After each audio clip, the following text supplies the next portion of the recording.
Welcome to the Harvesting Wisdom podcast. Together we explore the vast landscapes of life, delving into the rich soil of experiences, sowing the seeds of curiosity, and harvesting the profound wisdom that each episode unfolds.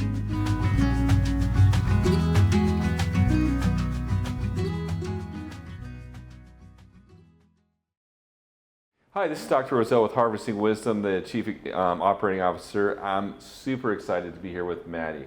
And I'm going to let you tell me or introduce yourself with your department because I already forgot what it was. Fair enough. But I do know that I've been excited for this podcast for a while because you have a lot of programs, we have a lot of common interests and overlap between urban farming and your department, and also from the Arizona Composting Council. So first of all, what is your department? So I work with the Office of Environmental Programs, OEP, that's easier to remember. OEP, I can remember that. OEP, and we're in the city of Phoenix.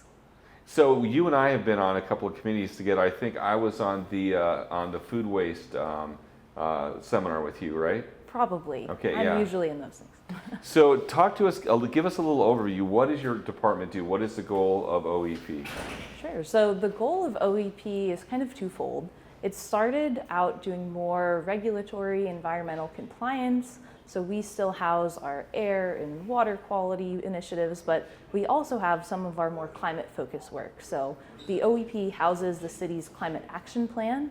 We have brownfields work, focus on revitalizing old parcels of land and turning them into new things. And then we also have our food systems program.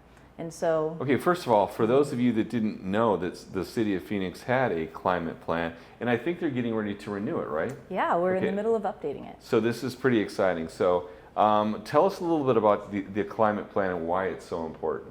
Sure. So the climate action plan is really important because it encompasses all the different ways that Phoenix departments and our community partners are working to address climate change. And so there's chapters focused on everything from food to heat to energy to transportation, all the different systems and components of sustainability that will make an impact towards addressing climate change. And honestly, if you're a school out there, if you have kids and you're looking to do some kind of environmental impact, I wouldn't go much further than the city of Phoenix. Because when I went to the U.S. Compost Council, I was on a panel with the waste diversion. We had the city of Phoenix, we had the airport. There was a lot of great programs, resources. I also did some diving when I started looking at a policy recommendation for the Arizona Compost Council and realized that the city of Phoenix has been doing compost and compost trials for a while. So these are things that they've already doing. But let's talk about the food program. Sure. So what is the goal of the food program? The goal of the food program is really to make sure that everyone in Phoenix has enough to eat and that they have access to healthy, affordable, and culturally relevant food. Okay, so let's dive into that because I think it's really important. When you drive through the city of Phoenix, depending on where you are, you might not think there's a limitation to that. So what I would say first of all is imagine you're in certain parts of Phoenix and you don't have a car. What would that do to your ability to get good, fresh food? And in some places, you might have to travel miles. So you might have heard of the term a food desert. So just getting good, non-processed fresh food is a challenge in our city. Definitely. In Maricopa County, there's 53 total food deserts. So those are tracts where you have to travel over a mile to get fresh food. So like you said, imagine it's 115 outside. How are you going to carry all those groceries and be safe while you get your food home? It's really a challenge. But in Phoenix, we have about 43 of those total food deserts. Wow. So what has, and that number blows me away. That number is much higher. What are some of the strategies to try to reduce the number? Is public transportation, for instance, a strategy to reduce that number? Yeah. We just started our interdepartmental food action plan team because we're also updating our food action plan in addition to the climate action plan. And we're already talking about what it would look like to reroute bus routes so that it's easier to access food, or how could we use other food access points like mobile markets so that the food can come to people at the library or school where they're already going. So there's lots of different ways that we can address food access, whether it's addressing transportation directly or how food is being distributed. So this became extremely important during COVID. I was working in a school district at the time, and we were actually a distribution point. So to see how the city of Phoenix mobilized and was able to partner with school districts, with with food pantries to get food to the communities was great. But then once COVID was over, everyone kind of forgot about it. How big of a problem is it to distribute food in the city of Phoenix? Because people think this is a homeless problem. It's not. There are communities that are impacted in the city of Phoenix for something as basic as just food. Right. Everyone eats, so we need to think about how everyone accesses food, especially in areas where it's difficult. There's not a grocery store down the street. And so we need to start thinking about what are those innovative solutions to get people to the food they need or get the food to them. So let's talk about some of those innovative solutions. You talked about reclaiming land to growing food. I know that the city of Phoenix and cities across the country are facing a problem with food production through displacement. School districts are as well too. When you look at cities, especially like the city of Phoenix, you're seeing there's fewer and fewer areas to grow food, to distribute, to produce food. How is the city of Phoenix addressing that challenge? I'd say one unique way that the city of Phoenix is addressing that challenge is through our Garden Phoenix program. So you might think about, all right, there's really limited publicly owned land, there's limited private land because there's so many competing uses, but one resource that Phoenix has a lot of are backyards. And so we started during the COVID-19 pandemic with a backyard garden program. Oh, wow. Where we gave residents a free garden system. There's 3 different types: a raised bed, an aquaponics, or a Lear garden system. And so they received the garden and then hands-on training so that they knew how to use it, plus all of the supplies. That is pretty amazing. So how sustainable are these gardens? So they're really sustainable. The aquaponics and the Lear gardens especially were designed with sustainability in mind. They're circular systems, so you're cycling nutrients through, you're cycling water through where it's possible, and just trying to help people understand that you can grow food without using a lot of water, and that it's a really valuable use of water when you're using it in that way. So what year are these gardens in? Because I think COVID ended.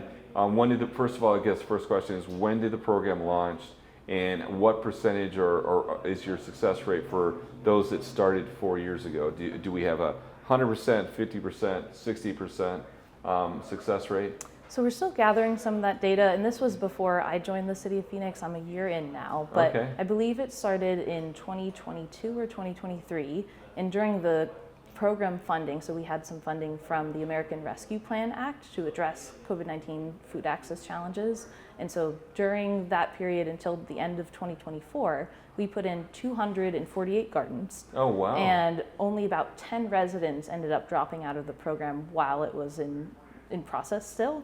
And so that served about 750 individuals living in those households. And we're continuing to add to that now with our general funded program, which is rebranded Garden Phoenix, because we do indoor gardens now too. That is a great story, and I'll just throw this offer out to you. We would love to do podcasts with some of these individual houses to see how they're utilizing those gardens. That's fantastic. You did also mention mobile markets. What does that look like? I know that different parts of the country we travel to, we hear about farmers partnering with communities and they deliver food boxes. I know that Mill and Recycle City do something similar to that. How does the city of Phoenix address that challenge? So really through partnership. We're working right now with the Farm Express bus, and they're partnering with some Phoenix libraries to do pop-ups indoors during the summer when it's too hot to run the bus outside. I honestly think, now we're at a part 3 of this podcast. I think we'd love to come out and see that as well too, because that really is an innovative way to do things, to go to a central hub in order to bring food to the community. That's incredible. What type of success do you see from that? Is that very well attended? Is it something that you're seeing getting a lot of traction? It's a new program, but I think it will be really popular because it allows them to continue service over the summer months when otherwise they would have to stop. And in our outreach that we're doing for the Food Action Plan, we're asking residents what models would work best for you. Is it these mobile markets? Is it a farmer's market? Is it a CSA bag program? And there's been a lot of energy around this mobile market strategy. So I think people are really interested in the idea of food coming to them at a place that's already, high traffic where they're going. You also mentioned something that was really intriguing to me. You said food based on culture. And if you're out there and you think, well, that's not very important, travel to a foreign country for 2 to 3 weeks, and I don't care how great the food is, you're going to miss the food you're used to. So just imagine being in a place where you can't get the food you like. Right. So I really want to hear more about that. What's that all about? Yeah, so it's really an important layer of food access where, like you said, food isn't just, you're not just eating it for nutrition, you're eating it for a lot of purposes, whether it's connecting to family or culture or stories around food. So making sure that people have access to food that is familiar to them, that meets any dietary restrictions or preferences, that is just something that matters to them. So if you think about what's your favorite food memory and it's something that you can't get to anymore, you're going to think about that food a lot, and that might be missing in your food security. Yeah, and you kind of hit the nail on the head. I know that we worked with the school, and they were very purposeful about, they had a lot of students from Africa and from the Caribbean. We were very purposeful of getting plants from those regions. Right. And when the kids came out and saw those familiar fruits, those familiar plants, it was very comforting to them. So that is very, very impactful. When it comes to, we talked about nutrition a little bit, but talk to me about the role of nutrition. Is there any kind of education? Do you partner with anybody in order to talk to the community about nutrition and food? We haven't done a lot of nutrition education yet, but that's really emerged as one of the top priorities of the community that we've been hearing from our community workshops and our survey, really hearing about how do I grow food that's good for me, how do I grow food that fits the dietary needs that I have, how do I cook food that's still tasty and good for me. These are all things that we're hearing is what the residents would like us to do and focus on for the next 5 years. Yeah, it's interesting when people think of food. A lot of people I talk to, it's really, it serves one or two functions. It fills a craving, or it ties them to a favorite memory. But nutrition is a key role. And this really hit home for us when we were in South Africa and Malawi, Zimbabwe. We heard stories of nonprofits that were going down there, and they were actually recommending supplements for iron. And we thought, no, just change what you grow. So maybe cut back a little bit of the maize and grow sorghum or millet that has a higher iron content, but get it from your surrounding environment versus taking a supplement. So I think that the nutrition piece is great. We also work with a community garden in an apartment complex. There's over, I want to say 25 different countries at that apartment complex. We don't want them to do away with their traditional recipes. What we wanted them to do is think about how they can use the vegetables to supplement what they're currently growing, so that they can get more nutrition. Nice, that's great. One of the things that I wanted to talk to you about too is, for the Arizona Compost Council, we think of the whole life cycle of a product. So we're talking about food, and it's going from the farm to the consumer. What's your department doing, if anything, for the waste, the processing? Because you're tying it to that environmental plan. So what is the plan to help responsibly source that waste? So food waste is a huge issue, especially in Phoenix. In each year, we had a report that showed that we generate 270,000 tons of food waste each year. And the top two contributors to that are residential households and restaurants. And so we designed two programs focused on preventing food waste in households and restaurants. So for homes, we worked with residents on our Food Waste Watchers program during the pandemic, where we provided free education in English and Spanish in partnership with ASU on how people could prevent food from going bad in the first place. So understanding things like best by, sell by dates, learning how you can preserve food by storing it in different ways. Okay, so hold on. Yeah. There is a lot of confusion that when people see best by, sell by dates, because they think it's actually spoiled when it's not. So let's clarify what that means. So there's a lot of great resources, and it's really hard because in some states there's actual language and statute around what does best by, what does sell by actually mean. We don't have that in Arizona, so there's no regulation around that. But typically it just means when the product has to be sold, not when it goes bad. And so there's a lot of ways you can check if a product is still good, and all those resources are online on our website if you'd like to learn more. So food preservation is good, but what happens when it's actually been used? So you did talk about the 270,000 tons of food scraps that go in, and this is an important statistic to look at, especially for climate change, because 40% of the methane that's created is by food scraps. So what programming is your department doing to help mitigate that? So that's where our restaurant program comes in, called Project Reduce. So Reduce is an acronym for Restaurants Eliminating and Diverting Uneaten Food Through Composting and Education. Wow, that's a mouthful. Glad I remembered that. I'd hate for that to be my department. The business card would be this long. Exactly, yeah. So we just call it Project Reduce for short. It's much easier. Very good. So we've had 2 phases of this initiative now, where we work with local small restaurants on diverting food waste. And so in the first round, we worked with 9 restaurants to implement composting. So we subsidized their composting services, and then we hooked them up with groups like like Waste Not, so that they could, if there's food that was still good, divert it through that platform.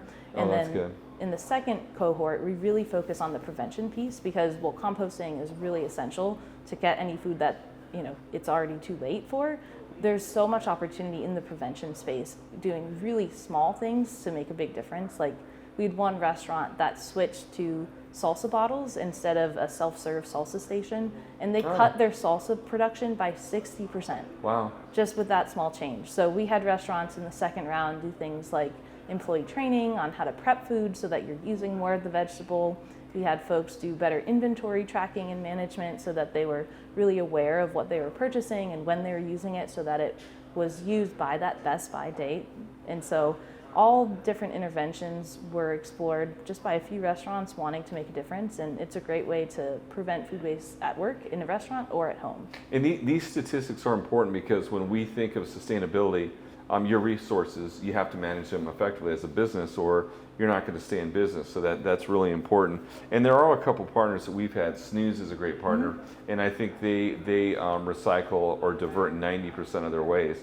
And it's something that I think it's something they should celebrate and push out there. I know that there's also a department in the city of Phoenix that looks at green businesses, and not only looks at waste reduction, it looks at electricity and all the different systems. So if you're a business out there and you want to get that green label for your business, look into that program. And I would recommend that, because 80% of consumers actually seek out green businesses. So it's a great marketing strategy. So when it comes to waste in composting, I think that one of the big challenges through the Arizona Compost Council that we're trying to address is people need to look at waste in a different light. Well, the way we look at it as soil producers is it's a resource. Right. We're actually throwing away a resource. But the problem in Arizona is we don't have a lot of the structures in place to recycle that food as communities, and then it's a challenge to get people to use it on the other end. So what are some of the things that the city of Phoenix is doing to encourage not only the composting, but then also the use of the compost after it's done? So with that nutrition education that we're hearing is a priority, gardening education and compost education are things we're hearing as well. And so moving forward in the next iteration of our work, I think it's going to be essential to have resources so that people understand that waste is a resource in this sense, and to help people know how they can do it at home, how they can participate in community initiatives, and really just make it more of a culture shift. So we're not just throwing food away, not thinking about it, but pausing and thinking, what does the end of life cycle look like for this food? Yeah, and honestly, if you say, oh, it's too much work, go to Europe, go to South America. There's lots of places in the world where you can't go to any Airbnb, hotel, restaurant and not see people recycle. It's part of your daily routine, and it's weird. We had no problem doing it when we were in Bavaria in Germany for 2 weeks. It was no issue. And then all of a sudden we came back here and it was an issue again. So it was interesting how that took place. But I think the other thing you brought up that's really important is the education piece. I just talked to a school in the West Valley, and they're interested in embracing sustainability, but the honesty from the teachers was, we don't know how to do it. Right. Really our idea with urban farming education is really to partner schools with industry so that they can go in and educate, help them with some of the equipment to change behavior, to change the way things are doing things, and make it part of the education for the kids at school. I know that I had a great experience with this. My son's sixth grade teacher taught him how to recycle, and I woke up at 2 a.m. and he was recycling our trash. So I had kind of a shocking experience, and that's something that stuck with me. Of all the programs that you've had to manage and be a part of over the last year, what one or two really stand out to you as being exciting or really give you a lot of pride? I'm sure they all do, but It's hard to pick. It's hard to pick. That's what I was thinking. But I'll talk about some that I haven't touched on much yet that I Okay. think are really important, and those are our farmer grant programs. And so we talk about the food system, we talk about local production, but we really need to think about and support the people who are doing that local production and invest in them.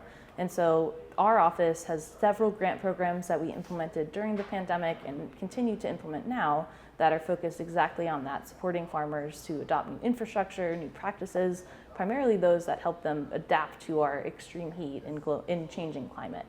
And what are some of the ways that you're encouraging adaptation? I know that when we do trials with farmers in Yuma on the outskirts of Phoenix, we're looking at covering the soil during between crops and also using compost or compost tea. Yeah. What are some of the strategies that you're trying to promote? So definitely cover cropping and focusing on soil health and biodiversity is huge. We have farmers interested in implementing shade structures and greenhouses, and we've also worked with some growers who are doing indoor agriculture as a way to really conserve water and grow a lot more food in a small footprint, since farmland can be really challenging to come by. Yeah, honestly, we went to Sonoma and I couldn't believe it. I saw acres of grapes under shade. It was absolutely incredible. I never thought I'd see that in my lifetime, but it's an investment. It's something that they have to protect. So soil health is also, you mentioned that, is something that's really important. Do you see there being a movement more towards regenerative practices or more organic practices as well? I think there's definitely an interest. Again, like you said, there's a push from consumers who are interested in these practices and from farmers because they see it prolongs the lifespan of their farm and their soil that they're growing in. So I think from a business tactic and an environmental side, there's benefits for both, the people growing food and the people that get to eat And it. let's explore that, because I think there's some misunderstanding when it comes to, really what's the difference between using a petroleum-based fertilizer versus using an organic or a compost or compost tea. Really one, and I heard this description, if you're using a petroleum-based fertilizer, you're giving nutrients to the plant but not the soil. So you can end up with a system where you have dirt, which is no or very little organic material, very little soil health, but you could still grow crops. If you're using organic materials, you're feeding not only the plants but the soil. So when you look at organic soil or soil that's been tended to, there's lots of organic life. Why is that so important? Well, you talked about climate change. There's a lot of rain, extreme weather patterns. If you compare the two soils, if it's not something that has a lot of organic life or compost, it just washes away. The compost it better holds soil. There's more carbon sequestration too with the compost and good healthy soil. So I'm excited to hear that you're seeing more of a trend, or you're promoting programs that are promoting compost, crop covers. What's the other program you wanted to talk to us about?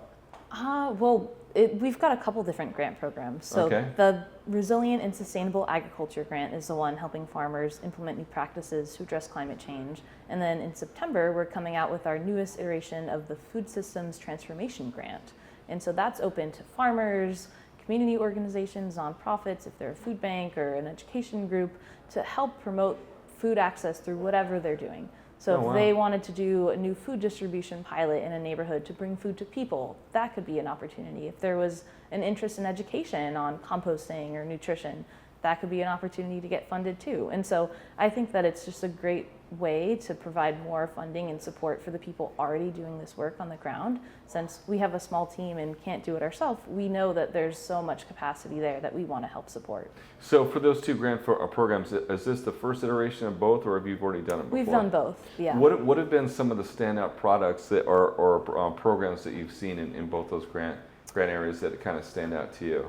I would say one standout from the Food System Transformation Grant was working with Sun Produce Cooperative, which is a group of local farmers who sell together, and we were able to help them get access to a refrigerated van and truck to move the produce. And so just by adding that infrastructure, they are able to expand their market and reach so many other buyers, whether they were schools or CSA bag customers, and increase revenue for the farmers themselves. So a small investment can go a really big way in impacting the larger food economy, especially in that kind of middle of supply chain space where you have the production that's important to support, you have people buying and eating the food, but that middle where you're processing, you're washing it, you're prepping it, you're transporting it to the food access point, there's a big gap in funding and support for that. And so any grant projects that we funded that support that space have been really impactful just because they're so needed.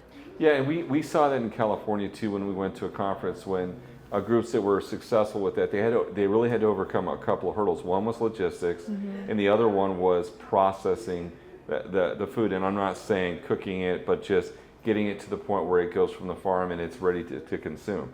And people just don't think about it. Even schools, a lot of schools don't have that capacity anymore for storage or for processing it from the farm to consumption.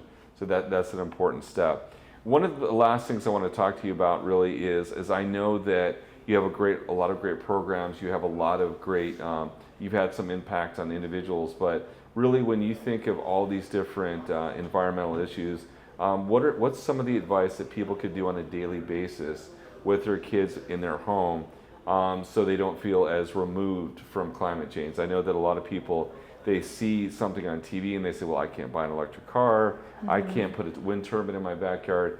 It's not, you don't have to do that. What are some of the practices that you like to embrace or recommend based on what it is that you do?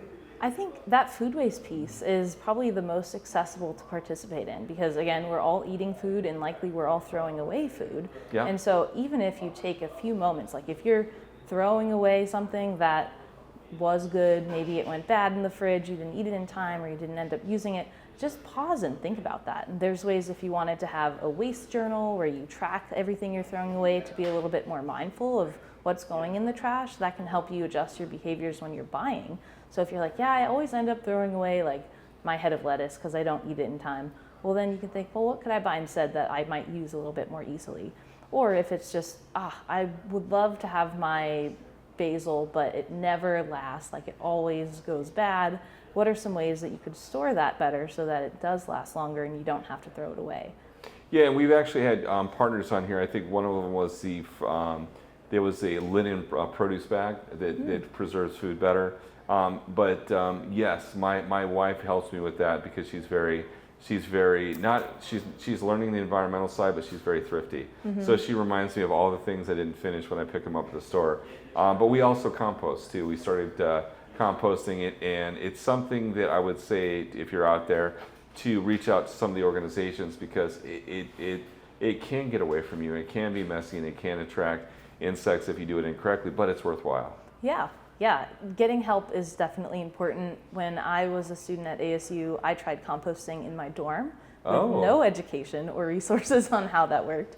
And that mostly entailed me putting food scraps in a bucket and closing the lid and forgetting about it for a few months until there was a smell happening in our dorm and we remembered our compost pilot. So learning how to do it properly, getting help from outside organizations is really essential. And one of the pitches I'm going to give to you is definitely reach out to the city of Phoenix and your department, but I know that a lot of community gardeners now are doing community compost bins, and it's good because you're producing soil for the compost. There are limitations on what you can compost, but I know that some community gardens are also looking at products from Hawassi that turn compost into a compost tea, so that you can use that to add nutrition to your gardens, and so you're actually giving back in a couple of different ways to help support your local community garden as well. Yeah, and just getting involved with the food system, Absolutely. It sounds abstract, but we play a role in it every single day. So if there's more ways that you can connect, like you're growing your own food, even if it's in a pot on your balcony, or you're composting your scraps at a local community garden, that's like 3 new touch points to the system that sounded like it's not something that's connected to your life at all. And honestly, when I think of this, I hear people complain a lot of times, well, we don't have a community in our community. It's like, well, why don't you maybe seek out an opportunity to engage? I was shocked at how many different community gardeners are and the different opportunities through the city to really get engaged or involved in these different opportunities. I've been staring down these cupcakes for the entire interview, and I see that you're stealing glances as well too. So we are going to dive in. This is Red Velvet Cupcakes Labor Day Cupcake. So our previous guest was colorblind. but why don't you help us describe it and take a bite? Now you're going to do this sandwich method, right? I am. The best way to eat a cupcake. Okay, so tell us about the sandwich method. Okay, so you need to unwrap your cupcake. Okay, very methodically, Yep, I see. you can't drop all of the icing everywhere because that will damage the structural integrity of your sandwich. Okay. So I'm also glad I'm wearing an apron for this because Your branded Red Velvet yeah, Bakery it's my branded apron. Okay, So we are at the Red Velvet Room at Red Velvet Bakery. So Yes. How do we make the sandwich? Okay, so you rip off the bottom half of your cupcake, Okay. add to the top, And then do a and squish. there you go. You've got a sandwich. Okay, so you've got your sandwich set up. Tell us what it tastes like. All right, well, let's find out. Let's find out. Oh no. Oh yes. Very Excellent. good. It tastes excellent. So Maddie approved. Definitely, that is not going in the recycle bin, right? No, it's sure not, and not in the compost bin either. Absolutely. Thanks so much for joining us. We really appreciate learning. If I'm a farmer or want to learn more about all your community grant programs, where should I go? So you can check out our website, Office of Environmental Programs at phoenix.gov. If you go to the Phoenix website, you can find by our department. And then we also have a newsletter where you can sign up on our page to learn more about grants coming out, programs, and how to get involved with our food action plan. Oh, thank you very much.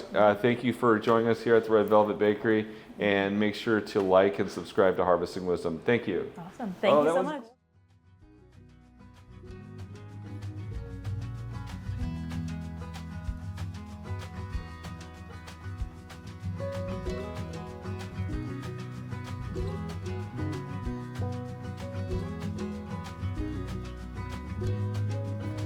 Thank you for joining the Harvesting Wisdom podcast.